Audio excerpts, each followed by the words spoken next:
Why Buddhists don't believe in God. Chapter 1. It is a revolution in the world of religions. Buddha created a religion without God. For the first time, God is no longer at the center of a religion. Man becomes the center of religion, and man's innermost being becomes godliness, for which you have not to go anywhere. You have simply stopped going outside. Remain for a few moments within, slowly settling at your center. The day you are settled at the center, the explosion happens. All great religious teachers, compared to Gautam Buddha, fall very short. They want you to become followers. They want you to practice a certain discipline. They want you to manage your affairs, your morality, your lifestyle. They make a mold of you and they give you a beautiful prison cell. Buddha stands alone, totally for freedom. Without freedom, man cannot know his ultimate mystery. Chained, he cannot move his wings into the sky and cannot go into the beyond. Every religion is chaining people, keeping some hold on them, not allowing them to be their original beings, but giving them personalities and masks.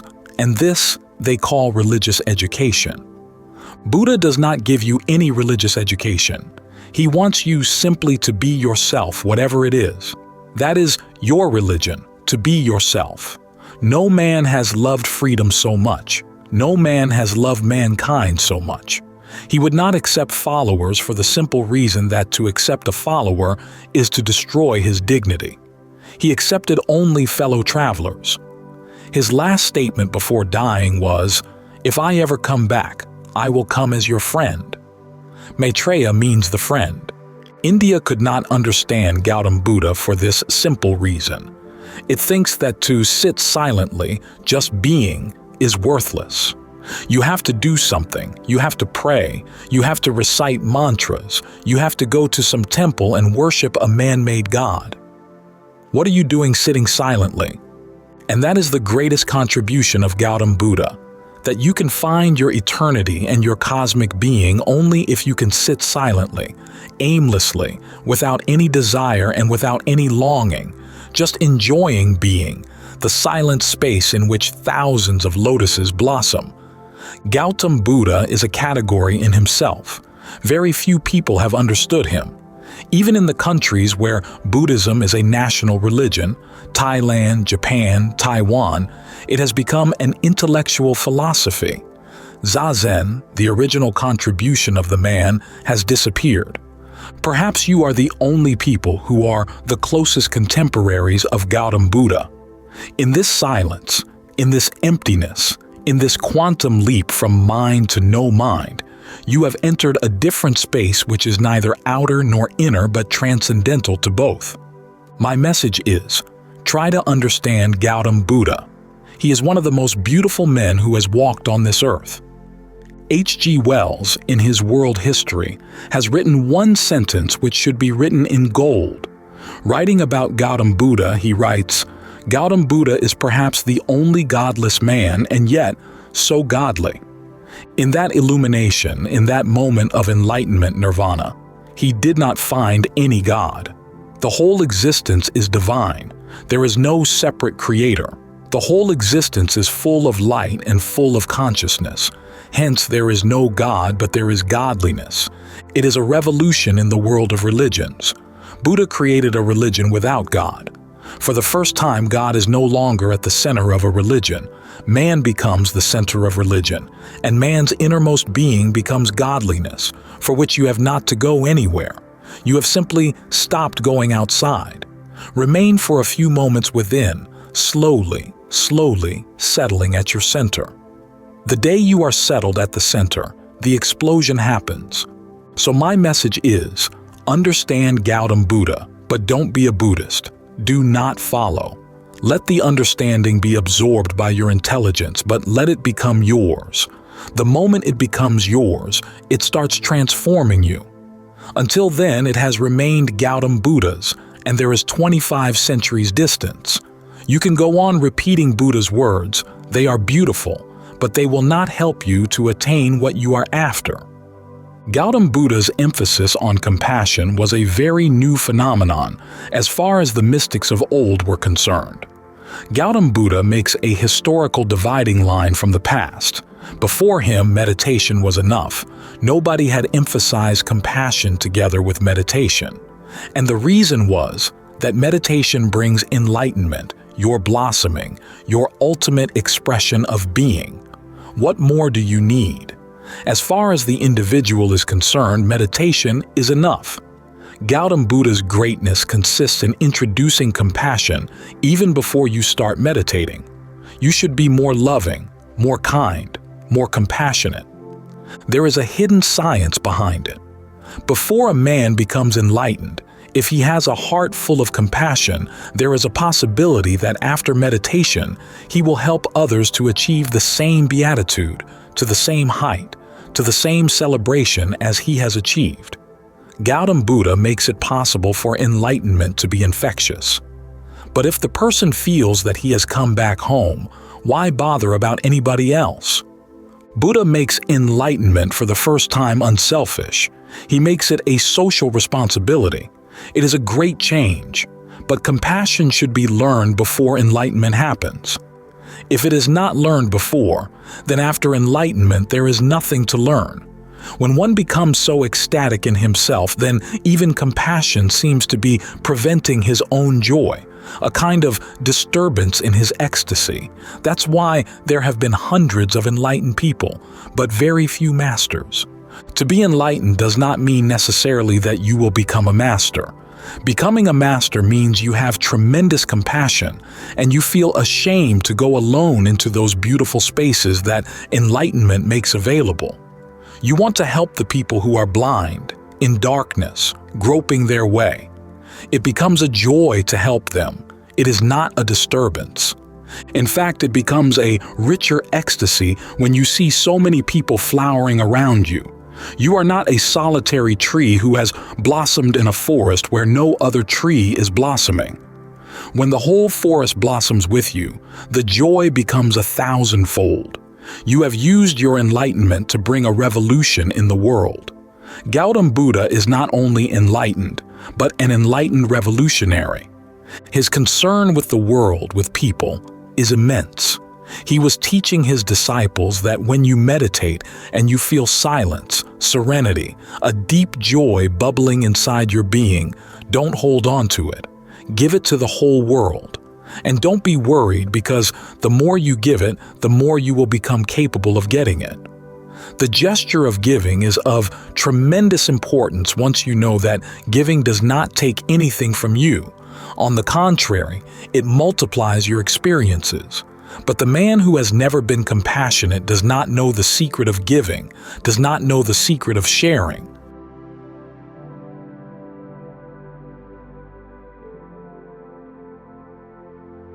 Skill in questions. When we read the account of the Buddha's last night, it's easy to sense the importance of his final teaching before entering total nibbana. Now then, monks, I exhort you. All fabrications are subject to decay. Bring about completion by being heedful. These words call attention to themselves because they were the last he ever said. That may be why it's so easy to overlook the importance of what the Buddha did right before saying them. In a gesture extremely gracious, given that he had been walking all day, had fallen severely ill along the way, and now was about to die, he offered one last opportunity for his followers to question him.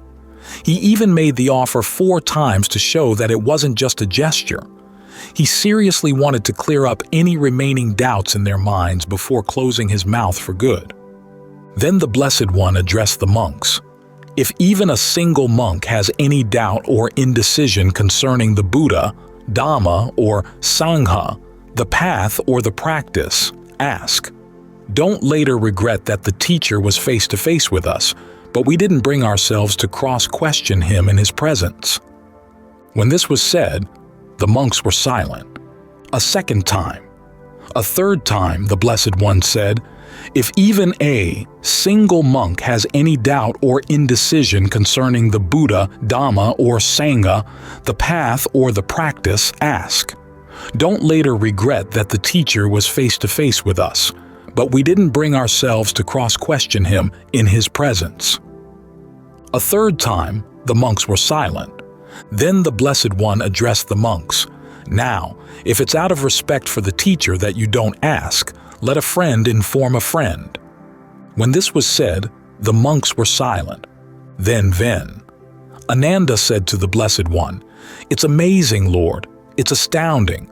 I'm confident that in this community of monks there isn't even a single monk who has any doubt or indecision concerning the Buddha, Dhamma, or Sangha, the path or the practice. You, Ananda, speak out of confidence, while there is knowledge in the Tathagata that in this community of monks there isn't even a single monk who has any doubt or indecision concerning the Buddha, Dhamma, or Sangha, the path or the practice. Of these 500 monks, the most backward is a stream winner, not destined for the plains of deprivation, headed to self-awakening for sure." Digha Nikaya 16. It's possible to read this passage simply as a rhetorical flourish, indicating how special the assembly was that had gathered to witness the Buddha's passing. Only those who had had their first taste of the deathless were privileged enough to be present.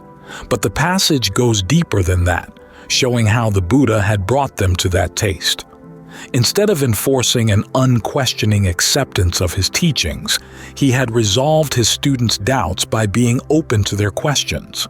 The fact that this incident is placed right before the last teaching is a measure of how central this method was to his teaching, and how important it was to his followers who assembled the canon.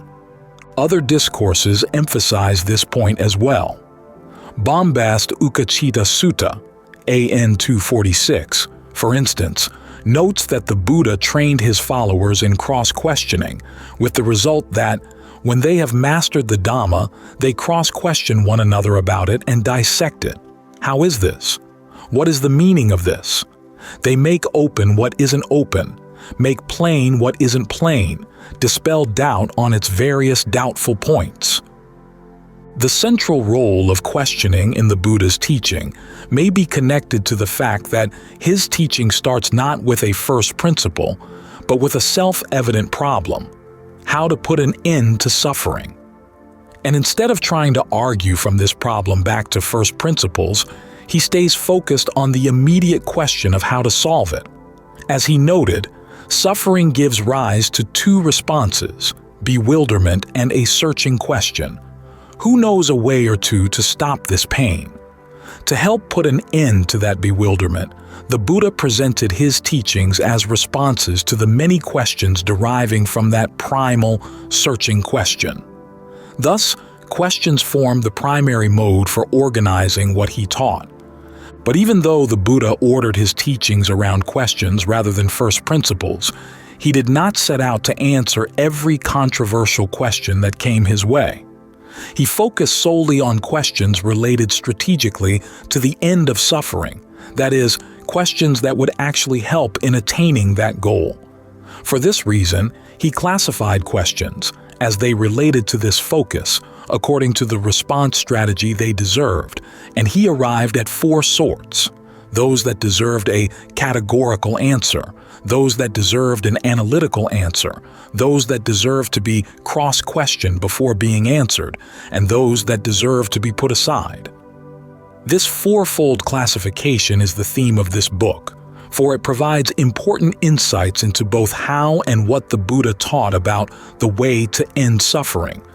To understand the importance of this classification and why the Buddha formulated it in those terms, it might be useful first to reflect in general terms on what it means to ask and answer a question based on a desire to attain a goal. A helpful way to begin that reflection is with a question that, in Western thought, is first stated in Plato's Meno. When you're looking for something but don't know quite what it is, how do you know when you found it?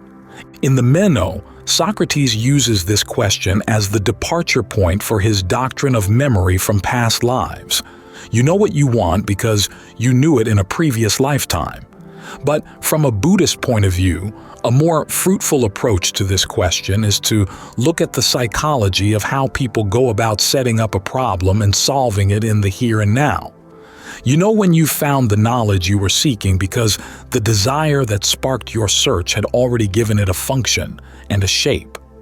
You wanted knowledge that would perform a desired function, and you wanted it to make sense, to fit in with what had worked with similar problems in the past.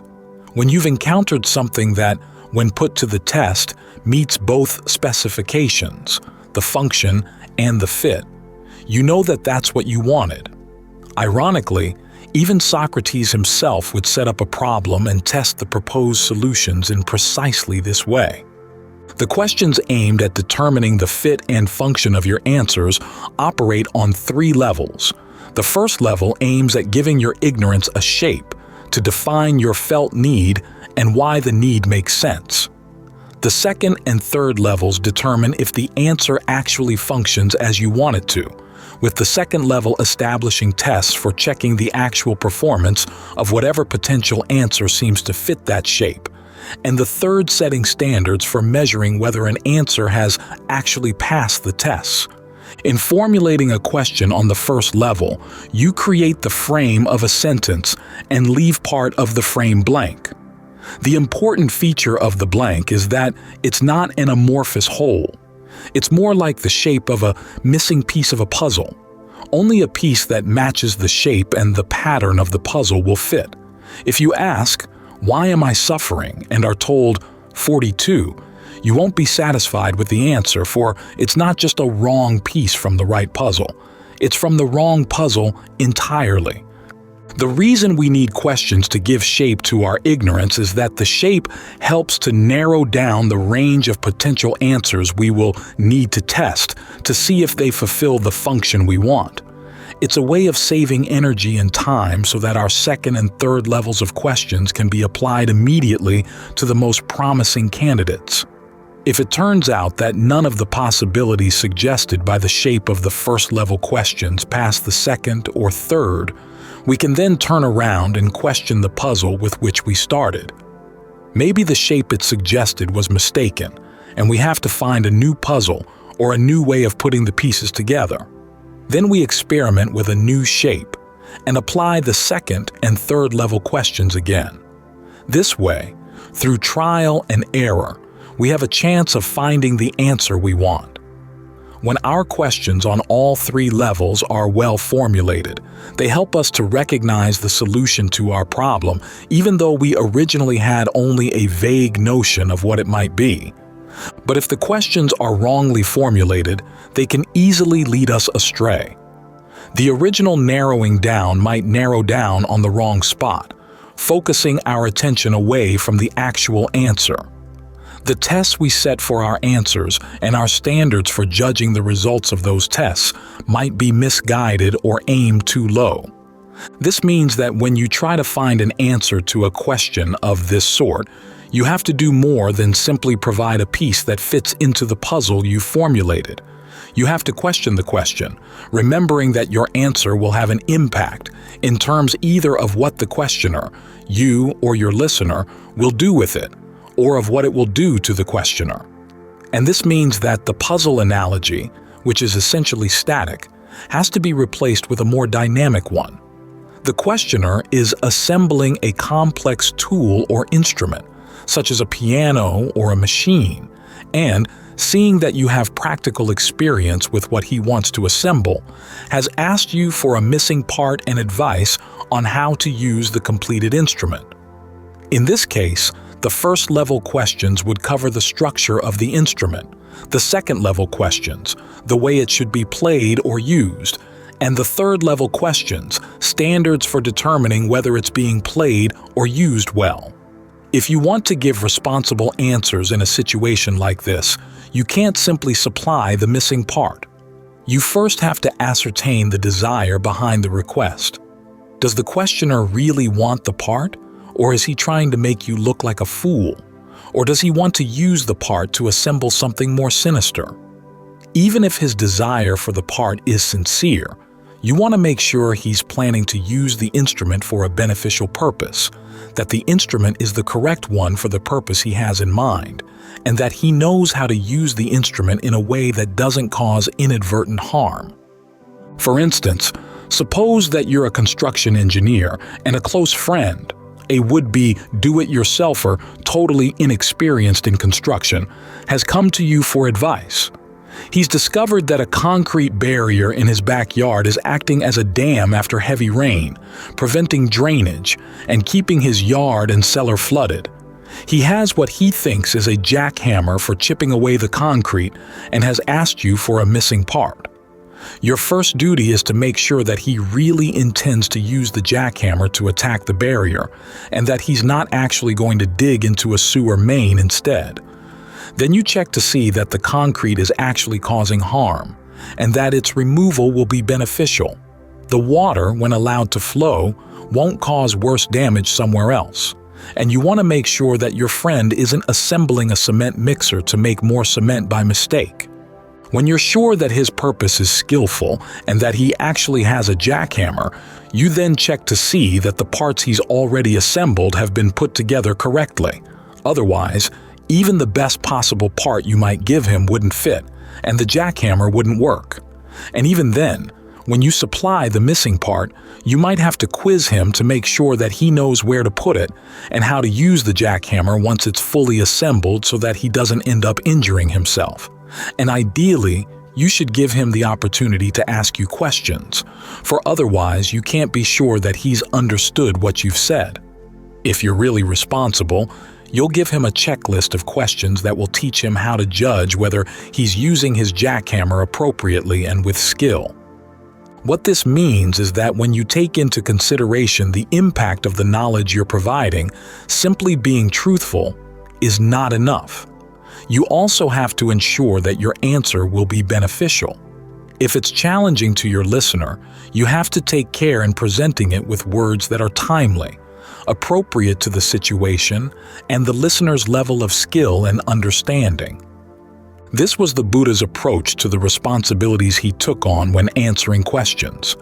His primary purpose in teaching was to provide his listeners with something they were looking for, a total end to suffering and stress.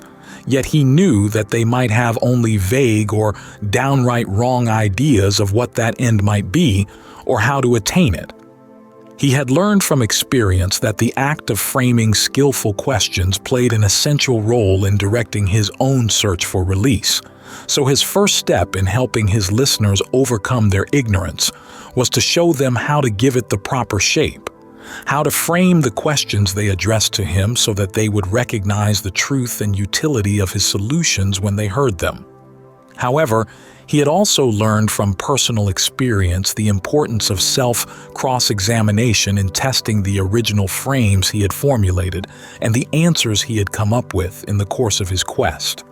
Thus, he also wanted to teach his listeners how to frame the questions they addressed to themselves, so that they could become independent in the Dhamma and learn to overcome their ignorance on their own. In other words, he wasn't content simply to provide answers to people's questions. He also wanted to show them how unskillful questions can be recognized through testing, and how skillful questions, conducive to the end of suffering, can be framed and tested in their place. The Buddha was one of those rare teachers who understood how the content of his teaching gave insight into the act of teaching, so that how he taught was shaped by what he taught.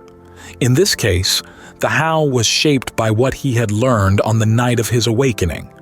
In the second watch of the night, he had seen that people's experience of pleasure and pain is shaped by their actions, that their actions are shaped by their views, and that their views are shaped by their attitude of respect or disrespect for those who have realized and taught the truth. This insight showed him that, as a teacher, he would be responsible for more than simply providing his listeners with right views. To be effective, he would also have to provide them with good reasons for respecting him and accepting those views, along with the right framework for putting them to proper use and testing the results they received. In other words, his approach would have to be strategic. He saw that words are not only descriptive but also performative.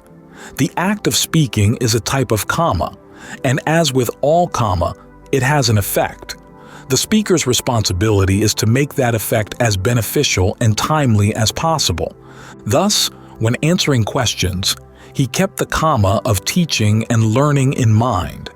He saw that teaching and learning to be most effective have to be cooperative efforts. This meant, as a basic ground rule, that he'd be open to questions about his teachings, showing that he was responsive both to his listeners' desire to find an end to suffering and to their desire to learn and understand his teachings. At the same time, however, he'd be careful to answer questions only when he felt the questioner was truthful and sincerely wanted to put an end to suffering and stress. Then he'd make sure that the person's way of framing questions was appropriate to that task. If it was, he'd respond to the questions with answers that were categorical, absolute and without exceptions. If it wasn't, he had a choice. Either he'd reframe the questions, giving what he called analytical answers. If the questions were relevant to the ending of suffering and the frame could be adjusted to bring it in line with the path the jackhammer wrongly assembled, or else he'd put the questions aside if he found them irrelevant and the frame totally inappropriate. The cement mixer, when a jackhammer was the better tool. If he saw that his listeners might have trouble understanding the way he framed his answers, he'd cross-question them to help them remember and apply their knowledge of other skills to understanding and utilizing the skills he was teaching. When he was being especially thorough, he'd continue the cross-questioning by providing them with a checklist of points to ask themselves so that they could put his answers to the best use and gauge for themselves how well they were succeeding. These are apparently the considerations that lay behind the Buddha's decision to classify questions as to whether they deserved categorical answers, analytical answers, cross-questioning, or to be put aside. These four categories form the framework for his skill in questions, Panya Kosala, which was not simply a matter of providing deft answers to difficult questions, but also an ability always to keep in mind how an individual question fits into the larger quest for freedom from suffering. This is why the Buddha said that a person's wisdom and discernment can be gauged by the way he or she responds to questions. For wisdom is not content simply with correct answers. It's strategic, pragmatic. It wants those answers to have as beneficial an effect as possible. Because of this intimate connection between what the Buddha taught and how he taught, the how is not just an offshoot of the what. The what is also shaped by the how. In particular, there's a great deal to be learned about the content of the Buddha's teachings by examining where those teachings fit into the four response strategies. For the questions provide the framework in which the terms and strategies of the teachings find their meaning. This is particularly important in a teaching like the Buddha's, which, as we have noted, neither starts nor ends with first principles, but stays focused on a question that seeks a solution to a problem. This is why the Buddha viewed questions as the primary means by which the mind creates context for its concepts. If we want to understand and use his teachings for their intended purpose, we have to view them in terms of the questions they were and were not meant to answer. So there's a great deal to be learned by looking at his skill in choosing which questions to answer as they were, which to reframe, which to cross-question, and which to put aside. Although the Buddha lists the four types of questions 3 times in the discourses, Digha Nikaya 33, Anguttara Nikaya 3, 68, and Anguttara Nikaya 442, he doesn't illustrate the list with examples of the different types. However, there are many situations in which he calls attention to the fact that a particular question deserves a particular response strategy, which he then provides. Thus, it's possible to collate these examples from the discourses to show these various response strategies in action, along with the distinctive patterns that emerge when the material is organized in this way.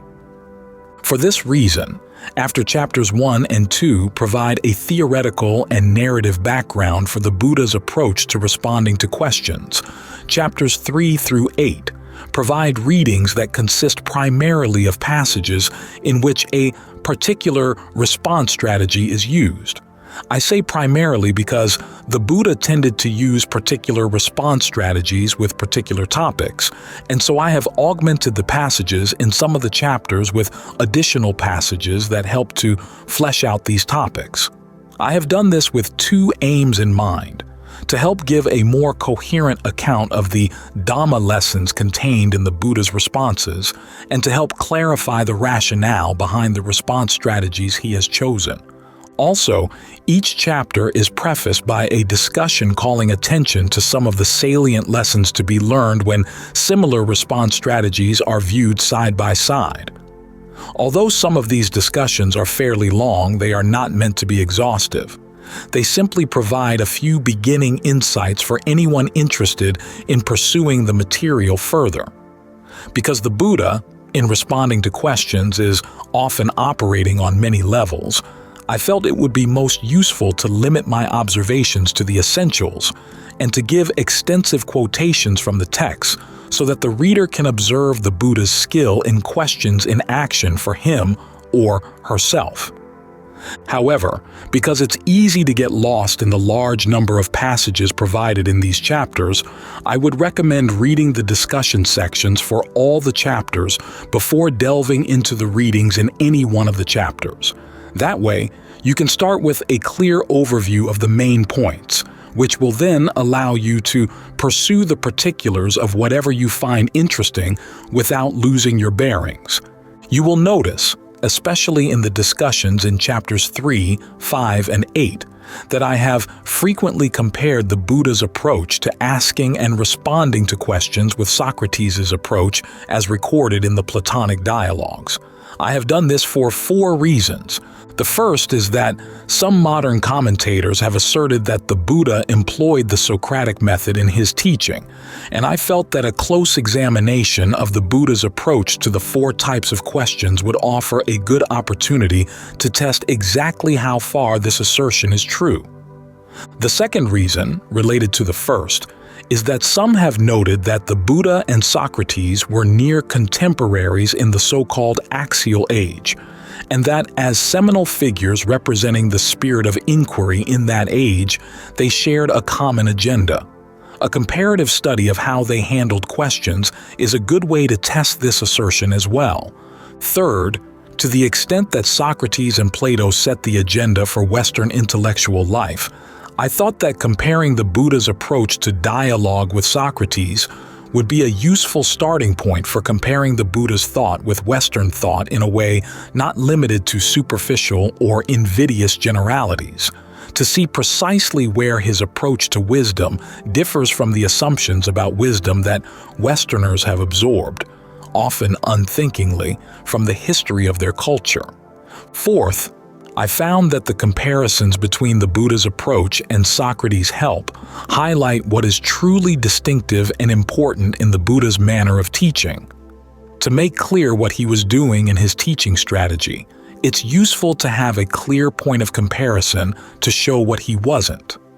The compilers of the Pali Canon use this approach to introduce the Buddha's teachings in the discourses they place at the beginning of both the Digha Nikaya and the Majjhima Nikaya, Digha Nikaya 1 and Digha Nikaya 2, Majjhima Nikaya 1 and Majjhima Nikaya 2. And it's especially helpful here in clarifying the Buddha's reasons for dividing questions into 4 types. There are many advantages to viewing the Buddha's teachings from the standpoint of these 4 types of questions, but one of the most important is that it allows us to see those teachings in a framework that the Buddha himself regarded as having utmost importance. For example, when we compare the questions to which the Buddha gave categorical answers to those whose answers were more specific to the context, we can see which of his teachings, in his eyes, had the most categorical, universal significance, and which had a more limited, specific range. When we note the topics he taught using analytical or cross-questioning strategies, which are primarily methods of clarification, we can see which of his teachings his contemporaries found hardest to understand. This, in turn, helps us to see which of his teachings were most original to his thought and newest to them. And when we examine the questions he put aside, we can learn important lessons about how his teachings are best understood and used, in that they were clearly meant to function in the context of some questions, but not others. This way of organizing the Buddha's teachings also draws attention to the central fact that all of his teachings have the strategic purpose of helping people to change their minds. As we watch the Buddha respond to questions, we are watching discernment in action, for that's how he understood discernment, as an action, as a compassionate strategy for bringing about release. To see his teachings in this light helps to correct the common tendency to regard Buddhist wisdom as sage aphorisms devoid of context. It also helps to correct the more academic tendency, dating back to the Abhidhamma, of teaching Buddhist wisdom as a vocabulary lesson, believing that if we can define the terms, we can fully understand what he's saying. Admittedly, the terms are important and clear definitions useful, but they find their true meaning only when applied in the context of the Buddha's overall strategy of questions and answers in teaching the path to release. Although our main focus will be on how the Buddha used the 4 response strategies when dealing with the questions of his time, the import of the book is not entirely historical. As we will see in Chapter 2, the Buddha's own path of practice to awakening was directed by the questions he asked himself. The more skillful he became in asking and answering the right questions, the closer he came to release. For this reason, in chapters 5 and 6, we will find that he encouraged his students to ask questions of him and themselves in just the same way. Thus, for anyone interested in practicing the Buddha's teachings, an important dimension in reading this book will lie in learning how to apply its lessons in formulating the questions you ask yourself in the course of your practice. At the same time, chapters 4, 5, and 8 show the many ways in which the Buddha's listeners misinterpreted his teachings by trying to force those teachings to answer questions shaped by the listener's preconceived notions, an important object lesson for those of us at present who may not share the preconceived notions of the Buddha's time, but still bring preconceived notions to the Dhamma nonetheless. When we see the advantages that the Buddha's listeners gained as he reworked their questions, we can be more inclined to accept the idea that our questions may require some reworking as well. So by watching the Buddha in action as he responds to a wide range of questions that people in his time brought to their practice, we can gain lessons in how to be more skillful and discerning in the questions we bring to our own.